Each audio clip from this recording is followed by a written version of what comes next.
They've given me a few minutes just to talk to all of you in our NASA family about emergency preparedness.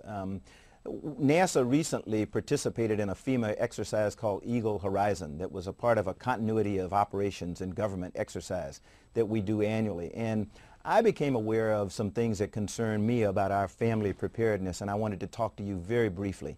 You know, we in NASA, we're an incredibly unique organization. We're the only agency in the federal government that's responsible for the safety and well-being of people not only here on Earth, but off this planet.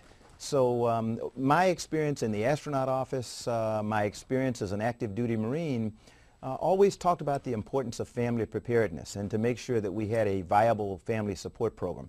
And I have concerns that ours right now is not as good as it ought to be. So what I'm asking all of you in the NASA family, whether you're out on the West Coast, here on the East Coast, along the Gulf Coast, up on the Great Lakes, think about the natural disasters that could occur in your area.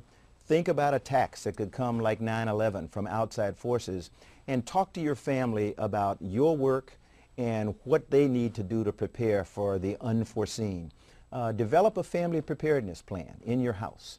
Have an emergency supply kit available. Most people who live along the Gulf Coast always have an emergency kit for hurricanes. I'm not sure whether people out on the West Coast think about earthquakes and the like, but have an emergency supply kit at your home.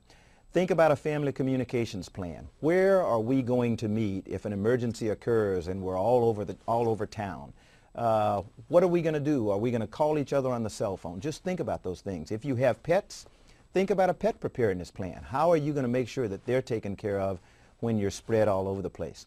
And then if you have family members who have special needs preparedness.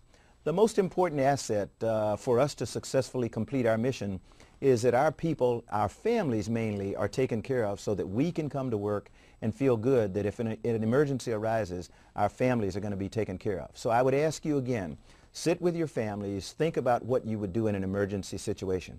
I hope that you'll embrace and support the Family Preparedness Program as we all get better prepared to deal with these emergencies. Know your stuff. Know what it is that you're going to do. Know what it is that you want your family to do if an emergency arises. But most of all, be prepared.